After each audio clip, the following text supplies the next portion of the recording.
Just days after appearing at the Bell Centre for a Habs playoff game, former Montreal Canadian Claude Lemieux has died. The four-time Stanley Cup winner was known for his gritty play and his clutch scoring.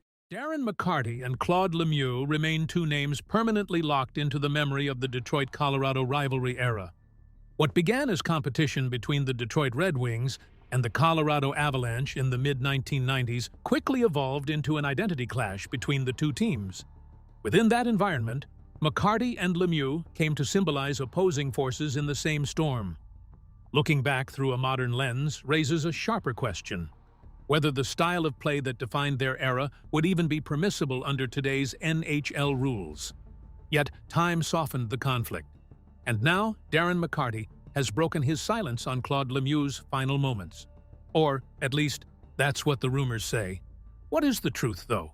Well, to begin, the prototype of a playoff specialist. Claude Lemieux's rise did not begin with spotlight expectations, but with the quieter mechanics of a player built for survival in playoff hockey's tightening corridors.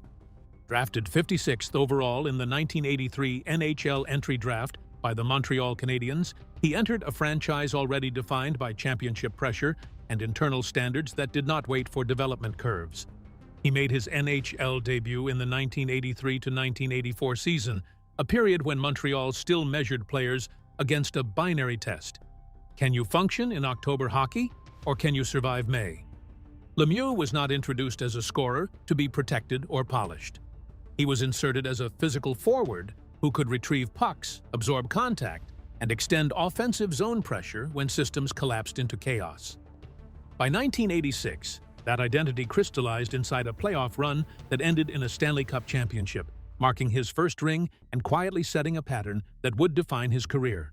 Production that increased when the rink narrowed, and mistakes became fatal. Coaches did not rely on him for artistry, but for timing. Arriving a second before the puck, finishing checks a fraction after hesitation, and reading emotional shifts. By all means, he was structurally unusual in the league. Regular season contributions were serviceable, but in postseason environments, he became disproportionately present, inserting himself into scoring lanes and physical exchanges that changed the rhythm of games. That transformation followed him beyond Montreal and into his most defining years with the New Jersey Devils, where he became part of a system engineered around defensive compression and counterattacking precision. In 1995, that structure produced a Stanley Cup and a Conn Smythe Trophy, awarded to Lemieux as playoff MVP. By the mid-1990s, his role evolved into something more psychologically charged. In Colorado, during the rise of the Colorado Avalanche, Lemieux became embedded in one of the league's most intense rivalries, where physical confrontation and retaliation became structural elements of competition rather than byproducts. Opponents did not describe him in neutral terms. They described him as a player who changed emotional equilibrium. That reputation followed him into every arena, including Detroit, where the Detroit Red Wings rivalry era turned isolated incidents into league-defining escalation cycles. In that environment, Lemieux's value and controversy became indistinguishable. He was a championship asset, but he was also a recurring point of friction in hockey's most combustible decade, a career defined by the postseason. Claude Lemieux's career can be read like a scoreboard that only fully lights up when the pressure dial hits maximum. Across 1,215 regular season NHL games, he recorded 379 goals and 786 points. Solid, but not the profile of a dominant franchise scorer. The shift happens when the calendar flips to April.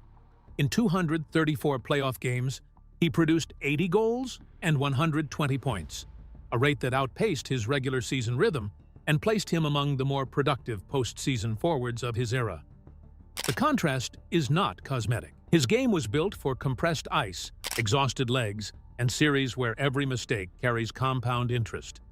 The first real proof came in 1986 with the Montreal Canadiens, where a young Lemieux was part of a roster that navigated a demanding playoff bracket to capture the Stanley Cup.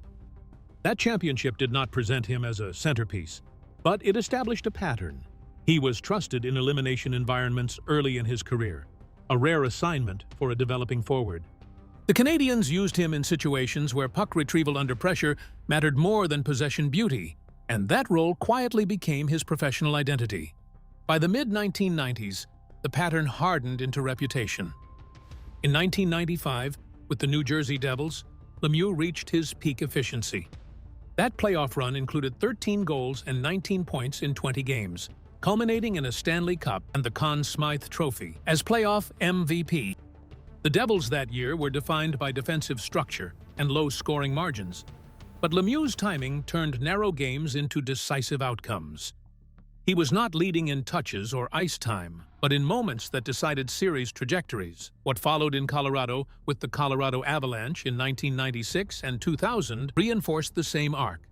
In 1996, he contributed 13 playoff points en route to another Stanley Cup, embedding himself in a roster built for speed and transitional aggression. By 2000, his role had shifted again, less dominant statistically, but still present in key rotational deployments during another championship run. Across different systems and coaching philosophies, his utility remained unchanged. Elevate when elimination pressure compresses decision-making windows. By the end of his career, the statistical pattern was unmistakable. Multiple Stanley Cups across 3 franchises, a Conn Smythe Trophy, and a playoff scoring rate that consistently outperformed expectations.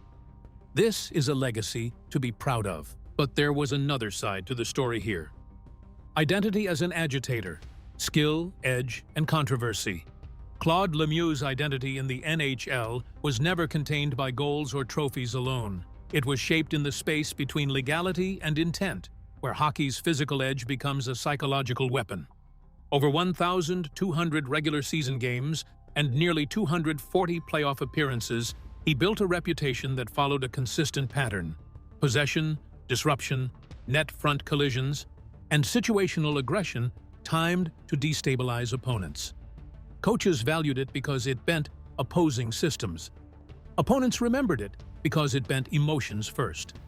The defining tension of his career emerged most visibly during his years with the Colorado Avalanche and their rivalry with the Detroit Red Wings. The 1996 Western Conference Playoff Series became a flashpoint when Lemieux delivered a hit on Chris Draper. It occurred during Game 6 of the 1996 Western Conference Finals. Late in the game, Claude Lemieux delivered a hit from behind on Detroit forward Chris Draper as Draper moved toward the boards near the end of a shift. Draper's face struck the dasher with force, and what followed was a medical emergency that would reshape the emotional temperature of the rivalry. Chris Draper suffered catastrophic facial injuries, a concussion, a broken jaw, a broken nose, and multiple fractures to facial bones, including the cheekbone and orbital area. His injuries required reconstructive surgery, and his jaw was wired shut for an extended recovery period. Medical reporting from the time described the damage as severe blunt force trauma consistent with high-impact contact into the boards, a category of injury that in hockey often leads to prolonged recovery and, in some cases, lasting sensitivity to facial impact. Draper was hospitalized and spent weeks away from normal activity, beginning a recovery process that extended into the following season before he returned to full NHL play. The NHL reviewed the play and suspended Lemieux for 2 games. The decision itself became part of the controversy, as reaction across the league was sharply divided. Some viewed the suspension as consistent with precedent for boarding penalties in that era. Others argued it failed to match the severity of the injury. The emotional response from Detroit players was immediate. Forward Dino Ciccarelli captured that sentiment in a widely quoted post-series remark. "I can't believe I shook this guy's friggin' hand after the game. That pisses me right off." What transformed the incident from a single injury into a defining rivalry moment was what followed over the next calendar year. Tensions between the two teams did not dissipate. They escalated. By March 26, 1997, when the teams met again in Detroit, the emotional residue of the Draper injury had accumulated into open hostility. That game became known as Fight Night at the Joe, a reference to Joe Louis Arena, where multiple fights erupted in rapid succession, including a line brawl that involved nearly every skater on the ice. Goaltenders even became participants in the chaos. Within that environment, Draper's role shifted from injured player to symbolic focal point of Detroit's response. When he returned to play, he became part of a Red Wings team that would go on to win the Stanley Cup in 1997, defeating the Philadelphia Flyers in the final. Draper's recovery and return were frequently cited internally as part of the team's emotional fuel during that championship run. Over time, Draper's public comments about the hit have reflected both the lasting impact of the injury and the gradual cooling of personal hostility. In later interviews, he acknowledged the severity of what happened while also participating in eventual reconciliation efforts with former rivals, including public charity appearances involving Darren McCarty. That evolution did not erase the incident, but it reframed it. What made Claude Lemieux uniquely polarizing was not simply physicality, but timing. His most impactful actions often came in transitional moments, late-period shifts, post-whistle scrums, and net front battles where officials had limited visibility, and players had maximum emotional volatility. Over his career, he accumulated more than 1,000 penalty minutes from repeated engagement in high-risk, high-contact scenarios that shaped game flow. Analysts often described him as a player who changed the temperature. Inside locker rooms, the evaluation was more pragmatic. With the New Jersey Devils during their 1995 championship run, his role was treated as tactical rather than emotional. In a system built on defensive discipline under coach Jacques Lemaire, Lemieux's job was to create disruption at the puck point and force opponents into rushed decisions. That same season, he recorded 13 goals and 19 points in the playoffs. He was both a scorer and an irritant, often in the same shift. The contradiction defined his public image. To teammates, he was a playoff specialist. To opponents, he was a calculated agitator. Retirement and comeback. Claude Lemieux's post-playing career did not follow the typical straight line from NHL retirement into broadcasting or coaching. Instead, it unfolded in a series of unexpected roles. One of his first formal post-retirement positions came in 2005, when Lemieux became president of the ECHL's Phoenix Roadrunners. The role placed him on the management side of professional hockey for the first time, overseeing a minor league franchise operating several tiers below the NHL. Unlike his playing days, where decisions were made in seconds on ice, this position involved roster construction, organizational stability, and the financial fragility common in lower-tier North American hockey markets. The Roadrunners, competing in the ECHL, a developmental league beneath the AHL and NHL structure, gave Lemieux a front-office perspective on how fragile professional hockey ecosystems can be outside the NHL spotlight. By 2007, Lemieux shifted into entertainment-based athletic competition.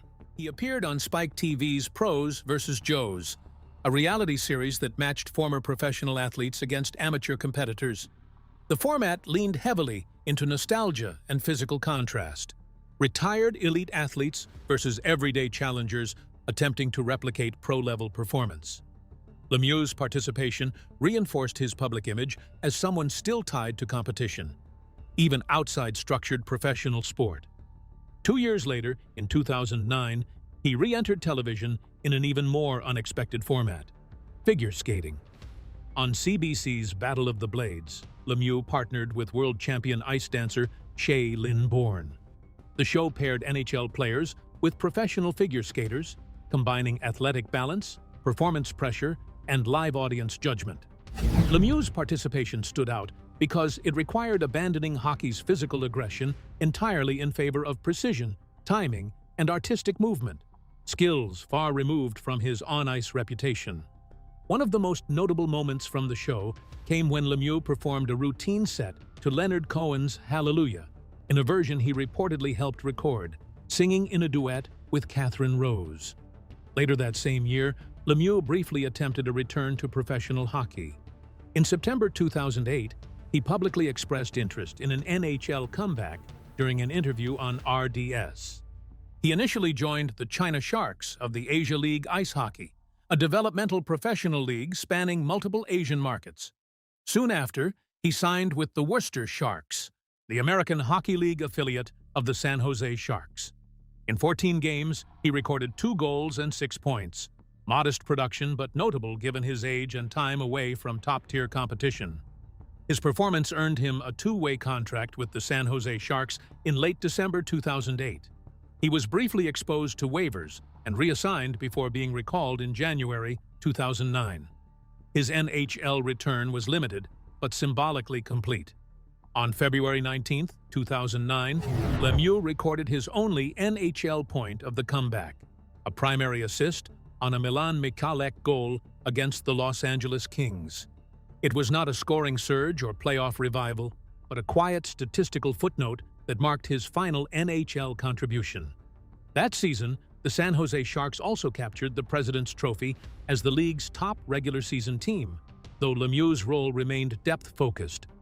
Following the conclusion of the 2008 to 2009 season, Lemieux retired for a second and final time. Final retirement and private life. After his European stint concluded, Lemieux stepped away from professional play. He remained loosely embedded in the sports media ecosystem, most notably appearing as a guest on the Sports Network, Off the Record with Michael Landsberg. The format of the show was conversational and reflective, often encouraging athletes to revisit controversial or defining moments from their careers. Lemieux's appearances typically focused on hockey psychology, playoff intensity, and the physical culture of the NHL in the 1990s, rather than personal life disclosures. Professionally, his most structured post-retirement role came in player representation. At the time of later reporting, Lemieux served as president of the sports agency for Sports Hockey, where he represented a roster of NHL players, including Timo Meier, Moritz Seider, Rickard Rakell, Hampus Lindholm, and Frederik Andersen. This position placed him in a significant advisory role within modern NHL labor and contract ecosystems, shifting his influence from physical on-ice impact to financial and career guidance for active players. It also reinforced a broader pattern among former NHL veterans transitioning into management roles where experience in high-pressure environments is leveraged for negotiation and career strategy. On a personal level, Lemieux was born on July 16, 1965 in Buckingham, Quebec, and later established long-term residence in Huntington Beach, California, after his playing career.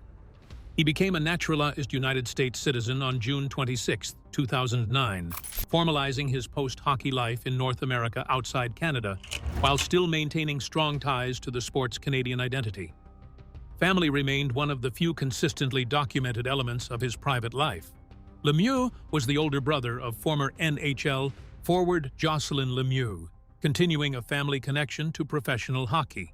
He also had 4 children, 3 sons and 1 daughter from 2 marriages.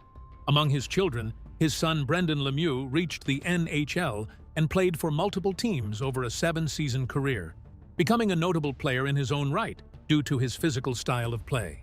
The son, like the father, was penalized by the NHL for biting incidents during his career. Claude Lemieux's post-career trajectory mirrors the closing shift of a long playoff game. Less noise, fewer players on the ice. But the same underlying structure was still visible beneath the surface. But then this trajectory took an unexpected turn. Death, final days, and public reaction. Claude Lemieux's final public moment was under the bright lights of the Bell Centre in Montreal on May 25, 2026, where he served as ceremonial torchbearer during Game 3 of the Eastern Conference Final. Cameras captured a familiar figure, calm, composed, waving to a crowd that still associated him with 4 Stanley Cups and one of hockey's most volatile competitive eras. Little did anyone know that this public appearance would become his last. 3 days later, on May 28, 2026, authorities in Palm Beach County, Florida, responded to a call at approximately 3 a.m. at a family-owned furniture business in Lake Park. Investigators reported that Lemieux was found in a rear warehouse area, dead. He had unalived himself. He was 60. The discovery was made by one of his sons. The NHL's response was immediate. Commissioner Gary Bettman released a statement describing Lemieux as one of the greatest big-game players in hockey history, emphasizing his postseason legacy. 234 playoff games, 80 goals, and a ranking among the top 10 all-time postseason goal scorers. The Montreal Canadiens, New Jersey Devils, and Colorado Avalanche all issued tributes highlighting his competitiveness and role in championship runs. From Colorado, former teammate Joe Sakic reflected publicly on Lemieux as a fierce competitor and a loyal friend. emphasizing the duality that defined his career: aggressive on the ice, dependable in the locker room. One of the most circulated rumors following his death involved Darren McCarty allegedly revealing Lemieux's final moments. This is not accurate. McCarty did not claim knowledge of Lemieux's last hours, nor did he describe any private interaction before his death. Instead, McCarty issued a public tribute message expressing grief, calling Lemieux another brother gone, and encouraging people struggling with mental health to seek help. So far, the official reporting confirms a strict gap in the timeline. Lemieux was seen publicly in Montreal on May 25th and then discovered in Florida on May 28th, with no verified disclosures of interactions in between, no final note, no publicly released final conversation, and no confirmed immediate trigger have been reported so far. Hockey columnist Réjean Tremblay told the New York Post that Claude Lemieux died of a broken heart. He believes that Lemieux carried a lifelong sense of rejection, especially over not being inducted into the Hockey Hall of Fame, describing it as a heavy burden to bear, and saying the sense of rejection ran deeper than one might have imagined. Tremblay also suggested that emotional highs from his final public appearance in Montreal might have reawakened old pains, framing the claim as a personal interpretation based on his long-term knowledge of Lemieux rather than an official medical conclusion. Moreover, in the days after his death, another major development emerged. Lemieux's family announced that his brain would be donated to the Boston University CTE Center for research into the long-term effects of repetitive head trauma in contact sports. The family emphasized that no diagnosis should be assumed and that findings would only be released through scientific channels. So far, all that can be said is that the world of hockey lost a legend, a man whose identity was permanently shaped by postseason success and on-ice controversy. Well, that's it for now. Thanks for watching. Did you like this video? If you did, please consider liking, dropping a comment, and hitting the subscribe button so that you don't miss out on our new uploads. Also, don't miss this video you see on your screen right now. It's truly unbelievable.